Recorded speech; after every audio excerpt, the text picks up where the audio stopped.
할래요. 어렵게 생각하지 맙시다. 제일 대표적인 거 수필이 있으니까 수필. 수필이라는 건 기본적으로 독특한 발상, 개성 있는 표현. 독특한 발상, 개성 있는 표현일 수밖에 없어. 왜냐? 수필이라는 것 자체가 소재에 제한이 없고 형식에도 제한이 없으니까. 쓰고 싶은 거 마음대로 쓰면 되니까. 그럼 쓰고 싶은 거 마음대로 쓴다고 이 편지는 1860년에 영국에서 시작돼요, 이렇게 이야기할 거야? 그거는 아니야. 삶에 대한 깨달음, 교훈, 가르침 이런 건 또 있어줘야 돼. 글쓴이의 가치관을 파악하고 주제를 이해합니다. 고전수필, 현대수필 감상하고 교술갈래의 특징을 정리할 거예요. 내려갑시다.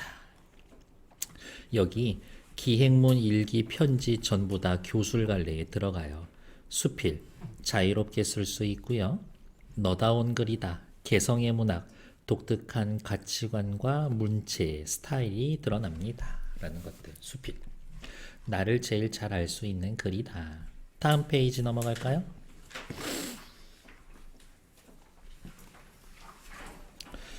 교술갈래에 대해서 기본적으로는 이제 좀 알고는 가야지. 구체적인 사실이나 글쓴이의 경험, 사색을 서술해서 독자에게 전달합니다. 여러 가지 종류가 있고요.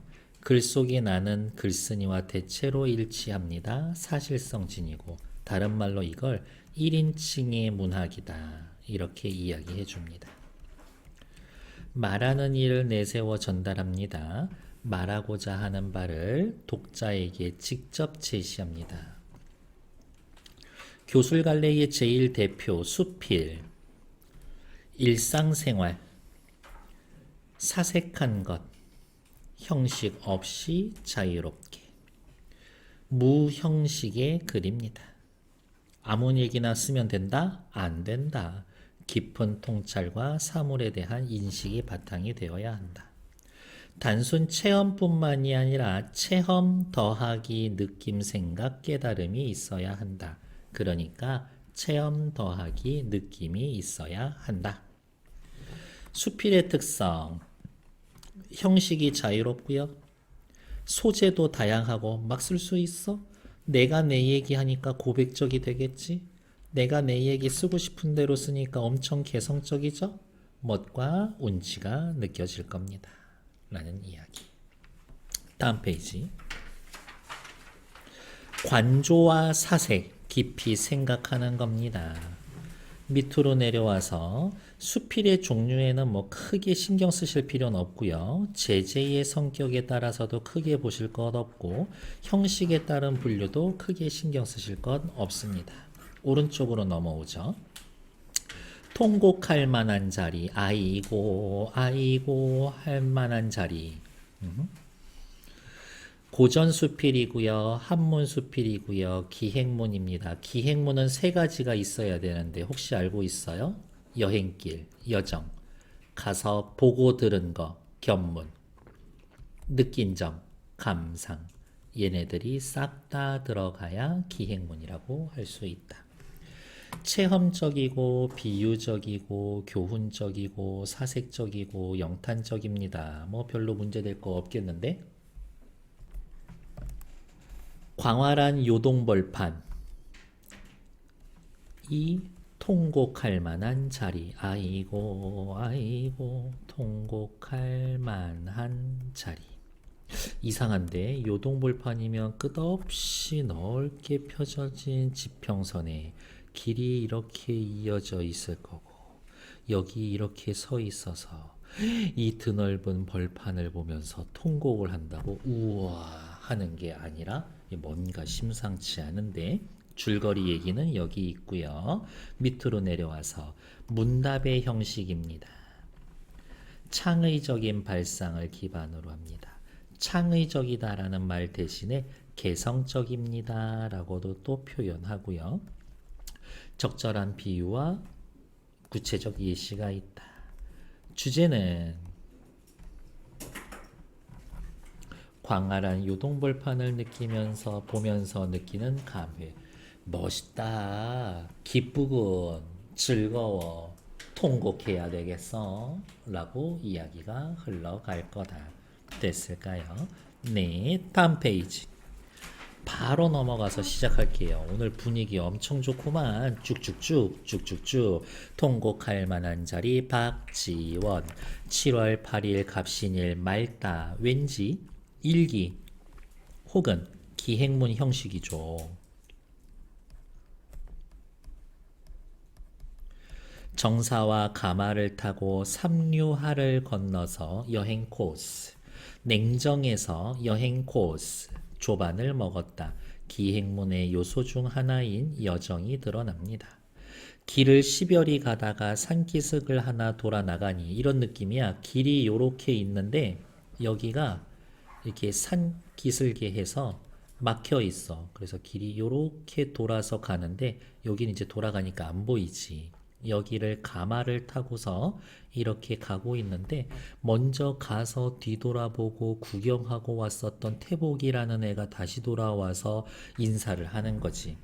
산기슭을 하나 돌아 나가니 태복이라는 놈이 갑자기 굽궁 몸을 굽혀 인사를 하고 말머리로 쫓아와 땅에 엎드리고 큰 소리로 말을 했다.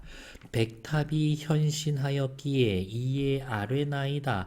백탑이 자신의 모습을 드러냈습니다. 사람처럼. 와, 배운 집 자식이 아니라 배운 집의 노비는 표현도 달라. 백탑이 보일 겁니다가 아니라 백탑이 모습을 드러냈습니다. 백탑이 곧 보인다라는 표현으로 주객전도된 표현이다. 여행으로 인해 들뜬 태복이의 심정 혹은 주객전도된 표현 대신에 의인법이라고 해도 돼요. 숨어서 모습을 드러내지 않은 백탑이 마님들께 인사하러 모습을 드러냈습니다요. 산기슭에 가로막고 있어 백탑이 보이지 않아서 말을 급히 몰아 수십 채를 못 가서 겨우 산기슭을 벗어났는데 눈앞이 어질어질 호련히 검고 둥근 문체가 오르락내리락 한다. 너무 넓어서 현기증 나. 이런 건 처음 봐. 이제야 깨달았다. 사람이란 본래 의지하고 발 붙일 곳 없이 단지 하늘을 이고 땅을 밟고 이리저리 다니는 미미한 존재라는 것을 깨달았다. 인간 하찮다. 세상이 이만하다고 보면 인간은 요만한 거야. 아무것도 아니야, 인간은. 말을 세우고 바탕 사방을 둘러보다가 나도 모르게 손을 들어 이마에 얹고 야, 이렇게 넓다니 한바탕 통곡할 만한 자리로구나. 통곡하기에 좋은 곳이로구나 라고 했더니 같이 왔었던 정진사가 큐. 천지간에 이렇게 시야가 툭 터진 곳, 이렇게 장관인 곳, 멋진 경치를 보면서 별안간 통곡할 것을 생각하시다니 무슨 까닭입니까? 정진사의 무릎, 장관을 보면서 우는 게 아니라 감탄하기다 라는 상식에서 비롯된 질문.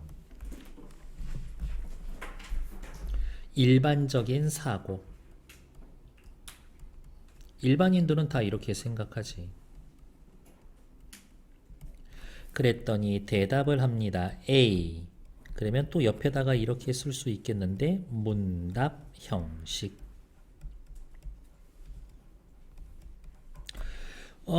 그렇긴 하지. 하지만 천고의 영웅들은 잘 울었고 미인들은 눈물을 많이 흘렸다라곤 하지만 기껏 소리 없이 눈물 두어 줄기 옷깃에 떨어질 정도에 불과했지. 무슨 얘기하고 싶은 거야? 아, 맞아. 통곡 쉽지 않지. 통곡 쉽지 않아. 그 울음소리가 천지 사이에 울려 퍼지고 가득 차서 마치 악기에서 나오는 소리와 같다. 울음소리가 이러이러한 소리와 같다. 그 울음소리가 통곡 같다. 라는 얘기는 들어보지 못했지. 사람들은 단지 인간의 칠정 위에다가 쓸까요? 희, 노, 에, 락, 에, 오, 욕. 그게 뭔데요, 선생님? 써드릴게요. 기쁨, 분노, 애상적할 때의 슬픔, 즐거울 락, 애, 사랑, 오, 증오, 미움, 욕, 욕망. 인간이라면 누구나 가지고 있는 기본적인 감정 7가지. 희노애락 애오욕. 기쁨, 분노, 슬픔, 즐거움, 사랑, 미움, 욕망. 대부분의 사람들은 자 이렇게 표시할 거예요. 일반적인 사람, 어이구야. 일반적인 사람들은 요 색깔 칠할 거예요. 그러면 정진사도 일반적인 생각하고 있잖아. 그러면 일단은 정진사까지 이렇게 체크하자. 사람들은 단지 칠정 중에서 슬픔만 울음을 유발한다라고 했지.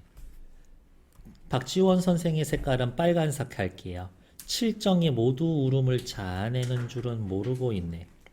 기쁨이 극에 달하면 울음, 분노가 극에 달하면 울음, 즐거움이 극에 이르면 울음, 사랑이 극에 달하면 울음, 미움이 극에 달하면 울음, 욕심이 극에 달해도 울음이 날만 하네. 다음 페이지. 억눌린 마음을 시원하게 풀어내리는 데에는 소리를 지르는 것보다 더 빠른 방법이 없지. 소리를 지르다, 소리를 지르다, 울다, 통곡하다. 통곡하면 감정을 정화할 수 있어. 이렇게. 통곡 소리는 천지의 우레와 같아서 지극한 감정에서 터져 나오지. 터져 나온 그 통곡 소리는 사리에 절실한 것이지. 웃음소리와 뭐가 다르겠는가? 울음과 웃음은 똑같은 거야. 감정을 풀어내는데. 근데 사람은 언제 통곡해? 희노애락 애오요 끝까지 다다라면. 이렇게. 사람은 태어나서 사정이나 형편이 이런 지극한 경우를 겪지 못하고 칠정을 교묘하게 배치해서 슬픔에서 울음이 나온다고 짝을 맞춰놓고 초상이 나면 억지로 소리를 질러대지. 일반 사람들의 생각. 그러나 칠정에서 나오는 지극하고 진실한 통곡 소리는 천지 사이에 억누르고 참고 억제해서 감히 아무 장소에서나 터져 나오지 못하는 거지. 진정한 통곡 소리는 아무 장소에서나 터져 나오지 못해. 진실한 통곡 소리는 쉽게 듣기 힘들어. 왜? 사람들이 자꾸 억압하니까. 예전에 한나라의 가의 옆에 전한의 정치가며 문인 당시의 정세를 분석해서 통곡할 일과 눈물 지을 일, 한숨 쉴 일들을 조목조목 따져서 올린 상소문이 전에 내가 세상을 한번 제대로 바꿔보고 이 망해가는 나라 한번 살려보려고 하는데 야, 왜 이렇게 말을 안 듣고 태클을 걸고 야, 캐면 캘수록 나라가 온통 썩어 있구만. 정말 미치겠네. 걱정도 되고 아이고 하고서 통곡을 한 사람이 있었다.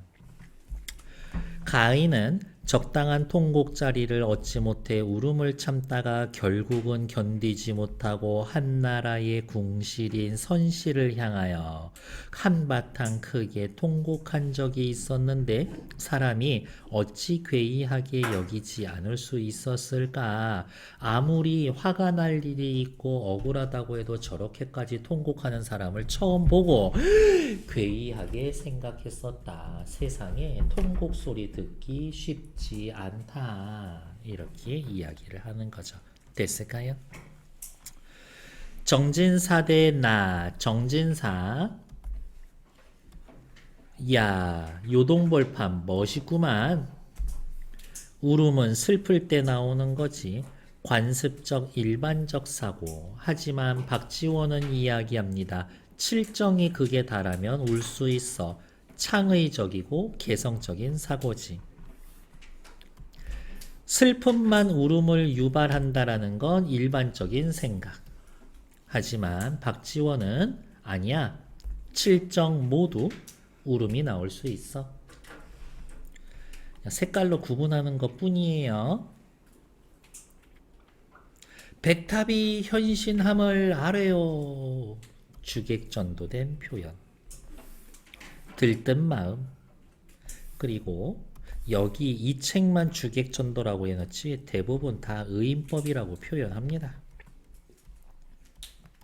이렇게. 다음 페이지 넘어갈까요? 좋아. 그러면 이제 질문 두 번째, 대답 두 번째. 좋아 그래 네 말대로 통곡 한번 해보자.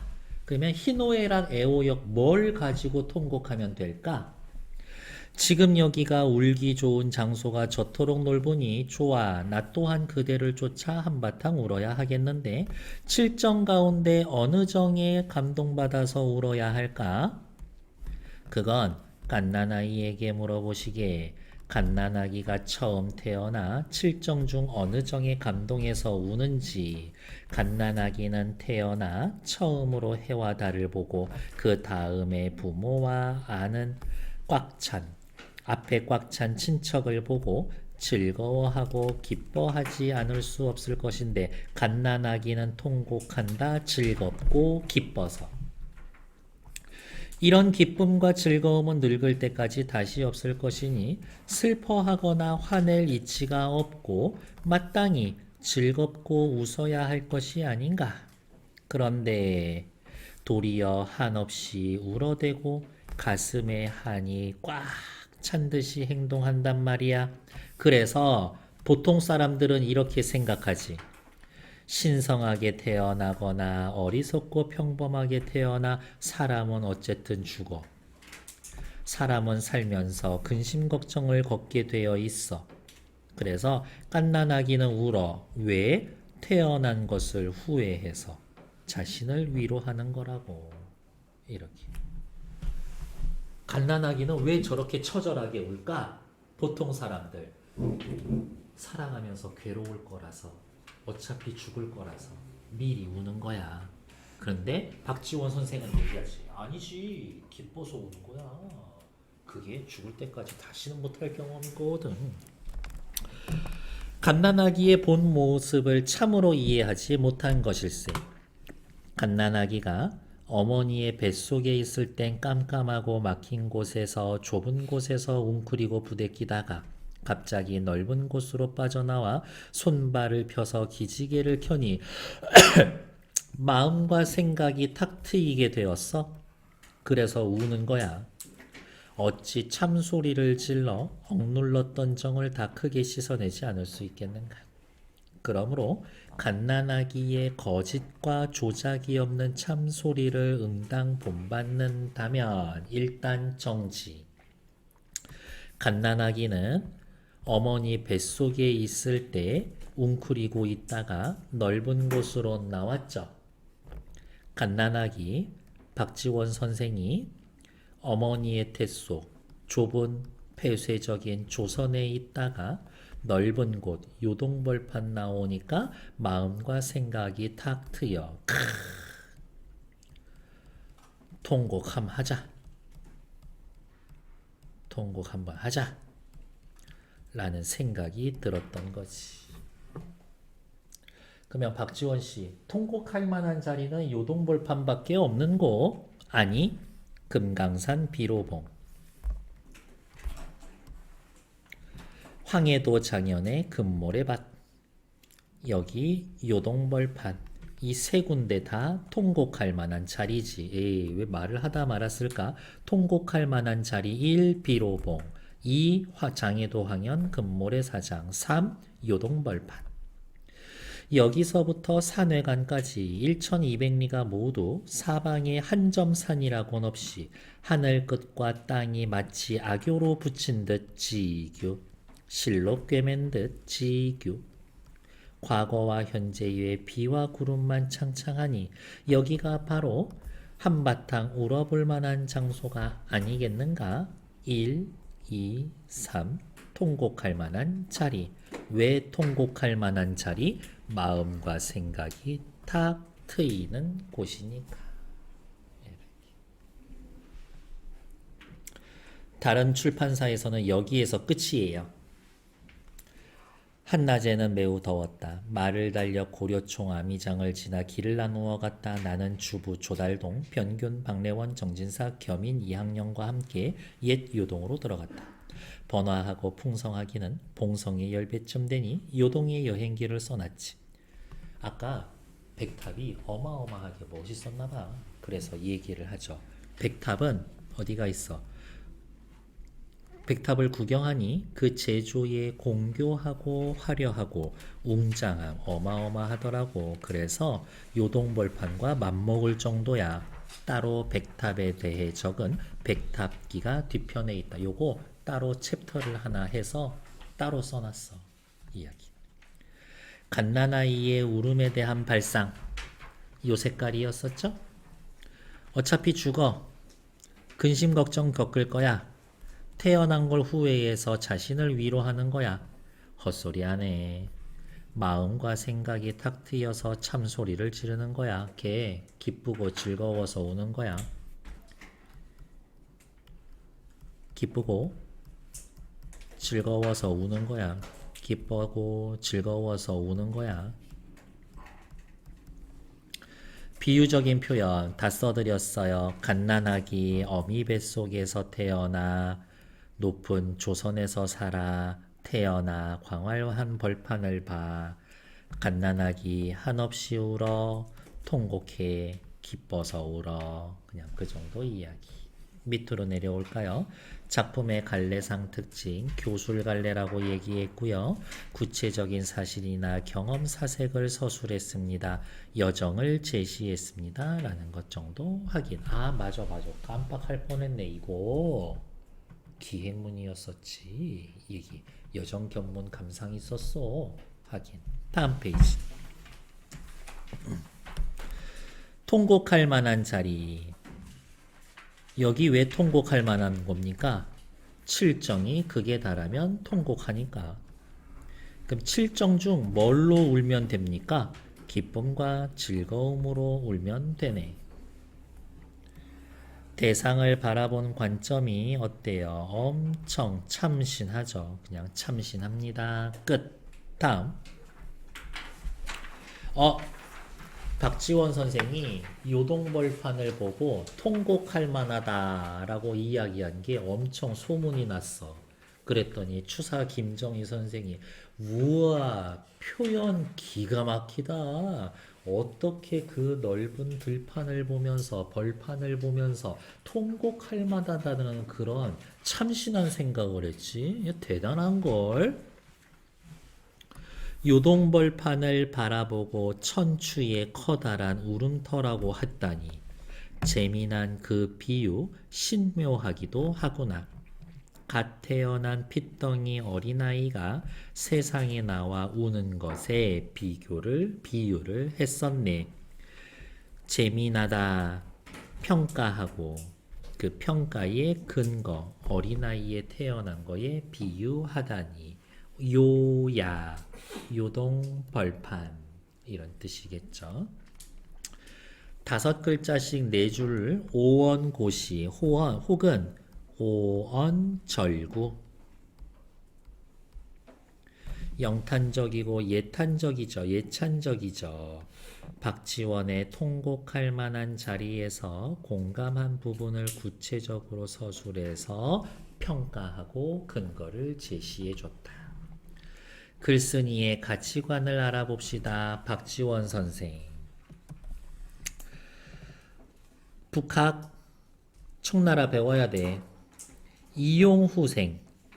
기구를 편리하게 사용하고 먹을 것과 입을 것을 넉넉하게 해서 국민들의 삶을 나아지게 합니다. 사물을 이롭게 사용해서 삶을 후하게 넉넉하게 풍족하게 만든다. 그냥 그냥 실학사상의 대표 문구예요. 북학파는 뭡니까? 청나라를 배우자. 상공업 기술 배우자. 이덕무, 박지원, 홍대용, 박재가. 열하일기. 저기 뭐예요? 청나라의 모습, 서양의 새로운 학문을 소개하고요. 견문을 정리한 기획문이고요. 허생전, 호실, 기타 등등의 작품이 담겨져 있습니다. 다음 페이지. 호곡장기. 아우, 이름 보세요. 통곡하기에 좋은 장소 기록. 통곡하기에 좋은 장소에 대한 기록. 통곡할 만한 자리는 호곡장, 통곡하기에 좋은 장소. 우리말로 바꾼 겁니다. 광활한 벌판을 보고 마주 느낀 감정을 울음이라고 표현하며 태초의 공간을 맞이한 듯한 감동을 드러내줍니다. 당대에 뭐 어쩌고 저쩌고 됐어. 이 글을 쓴 이유는 뭡니까? 청나라 배워야지. 청나라의 앞선 문물을 받아들이자. 조선 안 돼. 답 없어. 조선 사회를 개혁해야 하는 방법을 모색합니다. 갓난아기의 울음에 무엇을 비유했습니까? 좁고 답답한 조선에서 벗어나와 새롭고 발전된 문명의 나라 청나라로 받아들여서 감동과 감격을 비유한 것입니다. 정도. 수필은 개성적이라고 했어요. 내면 세계가 그대로 노출이 됩니다.